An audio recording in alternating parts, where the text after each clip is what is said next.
Un legislador que de alguna manera fue una de las voces más escuchadas después de lo que fue la apertura de sesiones del presidente de la Nación, de Alberto Fernández, en una jornada donde hizo hincapié en la persecución, según su mirada, que hay sobre la vicepresidenta procesada y sentenciada, Cristina Fernández de Kirchner, sobre el ataque también a la Corte Suprema. Hablo siempre de parte del discurso del presidente Alberto Fernández, a la Corte Suprema de la Nación. También habló de que los medios lo único que hacen es generar malestar, y otras cosas que a la salida del discurso el diputado Martín Tetaz de Juntos por el Cambio lo refutó ante cualquier micrófono que le pusieron por delante y ante cualquier medio que le solicitó también una opinión. Pero bueno, vamos a andar un poquito con ese criterio y lo saludamos a Martín Tetaz. ¿Cómo te va, Martín? Germán Testa y Nicolás Integuini te saludamos. ¿Cómo estás? ¿Qué tal? Buenas tardes, gracias por el llamado. No, gracias a vos por atendernos. De preguntarte, es una novedad, ¿no? Preguntarte qué te pareció el discurso, uno imagina la respuesta, pero el público también se renueva, ¿no? Mira, me parece que fue un discurso muy focalizado en el pasado y con muy pocas propuestas hacia adelante, o sea, un discurso más bien de fin de mandato. En estas condiciones es normal que el discurso del presidente haga un balance, pero que después presente los proyectos que va a mandar al Ejecutivo al Congreso. Eso es lo que se usa.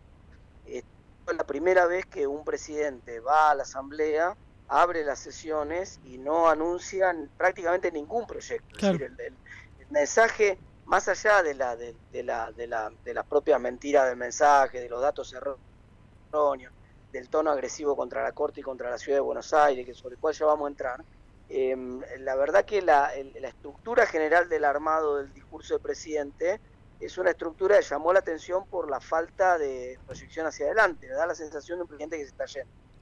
Martín, ¿cómo te va? Nicolás Indrovini te saluda. ¿Por qué tuvieron la decisión de levantarse y dejar de escuchar al presidente? Mira, hubo dos cosas, en mi caso particular y en el de mis compañeros de bloque de la Ciudad de Buenos Aires. La primera, la agresión directa hacia la Corte, la acusación de que la Corte era creo que dijo organización mafiosa, es decir, usó una serie de palabras que no corresponden, atacando un fallo de la Corte que tampoco corresponde porque es un principio básico de división de poderes, como atacar al Congreso porque sanciona una ley, digamos, y eso no se puede permitir. Pero en segundo lugar, lo que finalmente derramó el vaso, digamos, la gota que derramó el vaso fue el ataque hacia la Ciudad de Buenos Aires, esta idea que planteó de que la Ciudad de Buenos Aires no merece recursos de coparticipación, no tiene estatus autonómico ni de provincia. Esto es una barbaridad que ningún legislador de la ciudad puede dejar pasar y por eso nosotros autopetearnos en ese momento. A mí en ese sentido me pareció extraño también, Martín, porque estamos hablando, independientemente del color político, estamos hablando de una cuestión que es obviar algo que es claro, y me extraña viniendo de alguien que obviamente, además de ser presidente, sabe de leyes y sabe porque es abogado el presidente. Entonces resulta extraño que no tenga este reconocimiento cuando está más que claro. La pregunta es si se escuda Alberto Fernández, el presidente, en esto para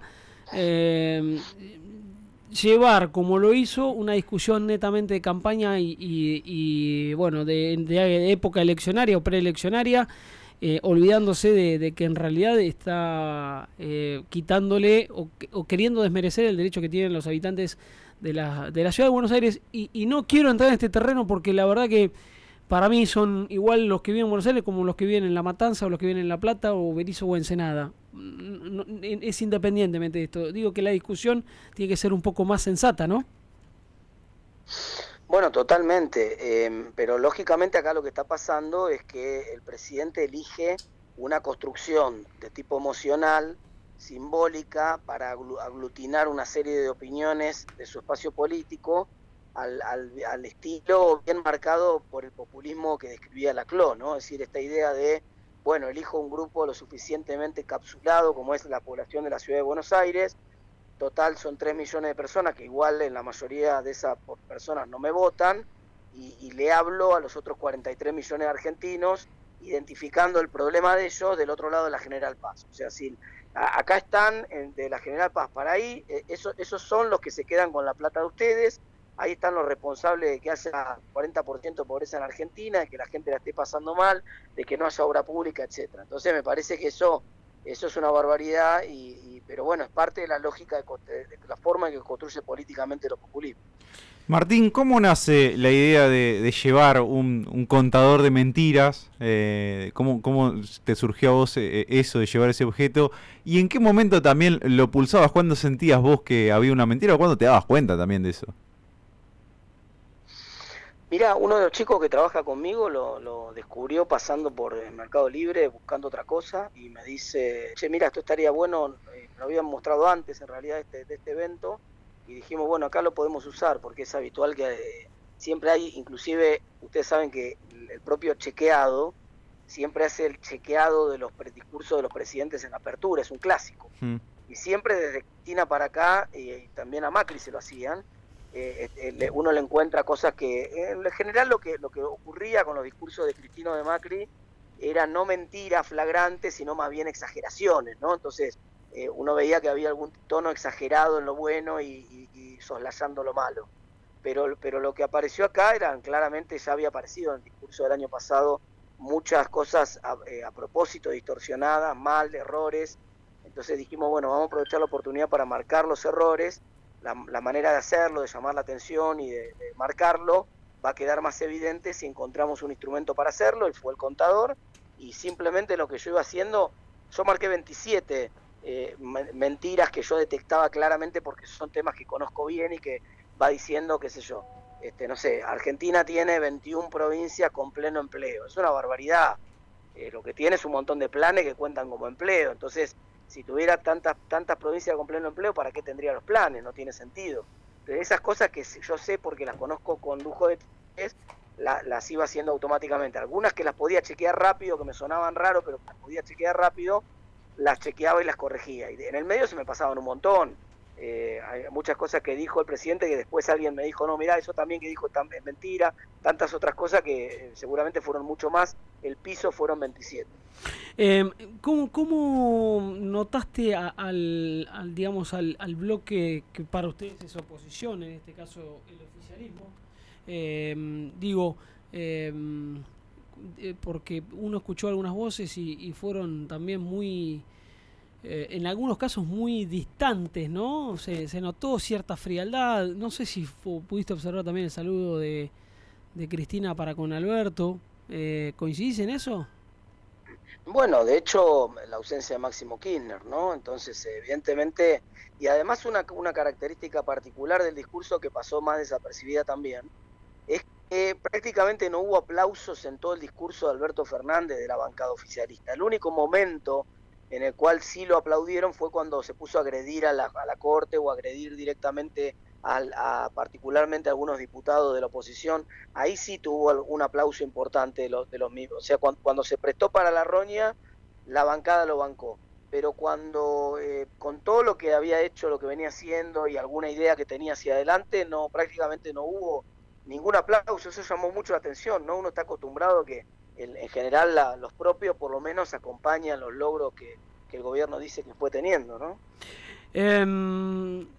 Hoy surgió a raíz de esto que pasó en Rosario, otra vez diferencias entre Horacio Rodríguez Larreta y Patricia Bullrich, que aparentemente, Martín, son hoy los dos precandidatos más firmes, por decirlo de algún modo. O vos todavía no quitas de esa precandidatura a Mauricio Macri. Digo, por lo de Rosario. Yo no quito a nadie. Yo no quito a nadie, yo no puedo decir lo de Macri porque es una decisión que tiene que tomar él y que tiene que ver con el otro espacio político del otro partido que integra la coalición. Pero yo también pienso que tal vez el radicalismo puede tener alguna candidatura competitiva de acá a junio. El tiempo político obviamente parece que es poco, pero cuando uno mira alrededor, tanto en la región como en el resto del mundo, cada vez es más común que la política avance vertiginosamente y aparezcan candidaturas y personas que uno no tenía en el mapa ni en el radar 6 meses antes, ¿no? Cuando uno mira los casos de Boric, los casos del propio Bolsonaro en Brasil en su momento, Trump, muchas figuras que no estaban ni siquiera en alguna decía, este no va a poder ser presidente, no va a llegar, Petro, tantos, hay un montón de ejemplos de gente que no figuraba en el radar y que en pocos meses se terminó convirtiendo en una figura muy competitiva, así que eso podría ocurrir. Uh-huh. Lo que sí me parece, y acá me quiero detener, Martín, porque no es habitual, o por lo menos pasa solamente en la Argentina, donde cada vez más se radicaliza esto de plantear situaciones que parecieran que viven unos pocos, mientras que el resto de los argentinos estamos viviendo otra realidad. Desde el propio presidente hasta cualquier vocero de algún funcionario hacen hincapié queriendo mostrar algo que realmente no está pasando. ¿Lo tomás como los últimos manotazos de ahogado de una gestión que no va a tener continuidad? Yo todavía no doy por muerto el muerto hasta que no esté enterrado, ¿no? Digamos, no creo que haya que confiarse, creo que hay que trabajar, siempre concentrados en nosotros presentar una propuesta que sea atractiva para la gente y que le muestre el rumbo muy claro que tenemos que tener de cuáles son las reformas que hay que hacer en Argentina. Como te dije recién, lo mismo que te dije para la oposición respecto al dinamismo de la política podría valer para el oficialismo.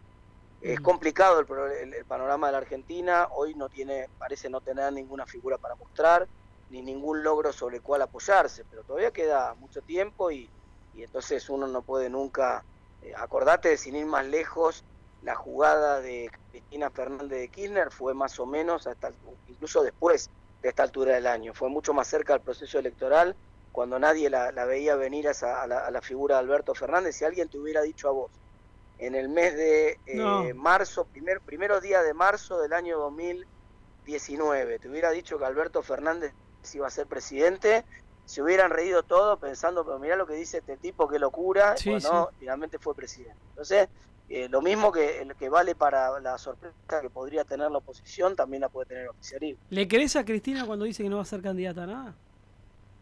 No le creo nada porque la política es dinámica y yo creo que Cristina es un animal político y va a evaluar en el momento de cierre de listas si le conviene o no le conviene, y si le conviene va a ser candidata, así que no veo por qué dejaría de serlo, tampoco la veo tomando decisiones como para no serlo, digamos, no la veo renunciando a los fueros, alejándose de la vicepresidencia, yéndose, no la veo en ese rol. Uh-huh.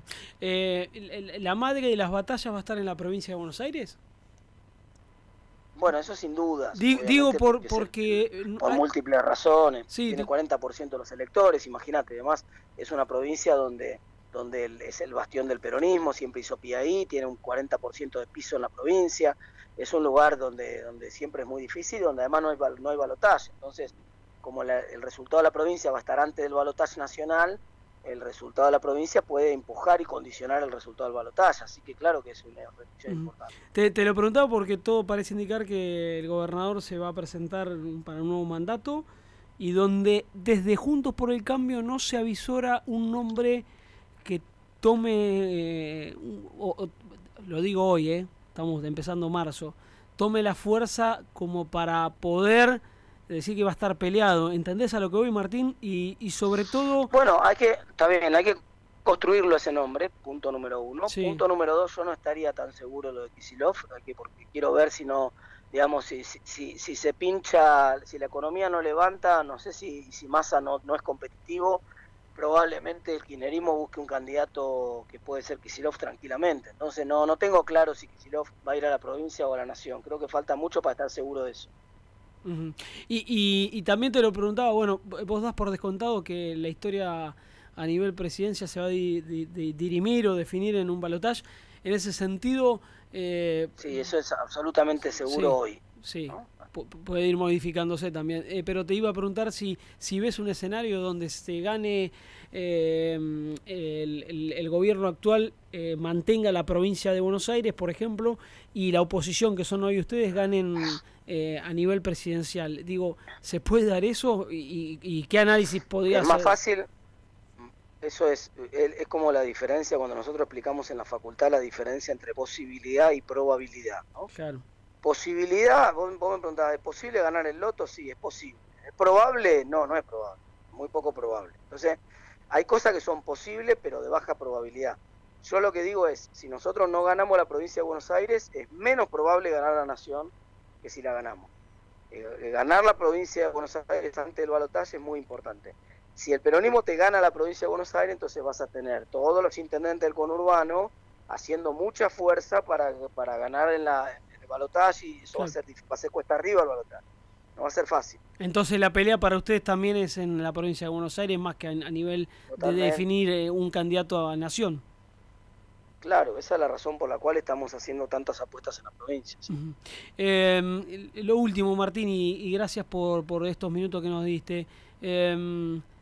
¿Cómo ves el futuro de los argentinos en los próximos 4 años? Porque la verdad que la última parte del mandato de Macri trajo una situación muy compleja, la pasaron mal muchos argentinos y argentinas, pero la cosa siguió en bajada, tipo tobogán, no repuntó ni mucho menos con el mandato de Alberto Fernández y de Cristina Fernández de Kirchner.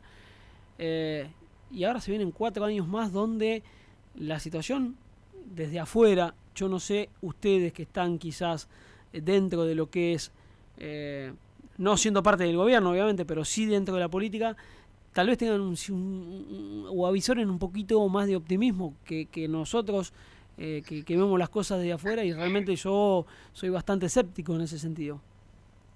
Yo soy absolutamente optimista de los próximos 4 años. Yo creo que Argentina va a iniciar un proceso de gran transformación radical a partir del 10 de diciembre, con reformas muy importantes en la economía que van a cambiar el régimen económico como lo cambió en su momento la convertibilidad. ¿Te acordás que fue un día antes y un día después? Sí, En ese mismo sentido, creo que Argentina va hacia un proceso de cambio radical del régimen económico, y que ese cambio radical del régimen económico va a darle estabilidad a la economía, le va a dar muchas chances de proyección, y que si Argentina, con todo el potencial que tiene, logra dominar la inflación y logra estabilizar la economía, Argentina va a ser una locomotora muy, muy difícil de parar en los próximos años.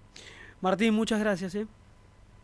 Muchas gracias a ustedes, hasta luego. Hasta luego. Martín Tetaz, legislador, sí, diputado nacional de Juntos por el Cambio.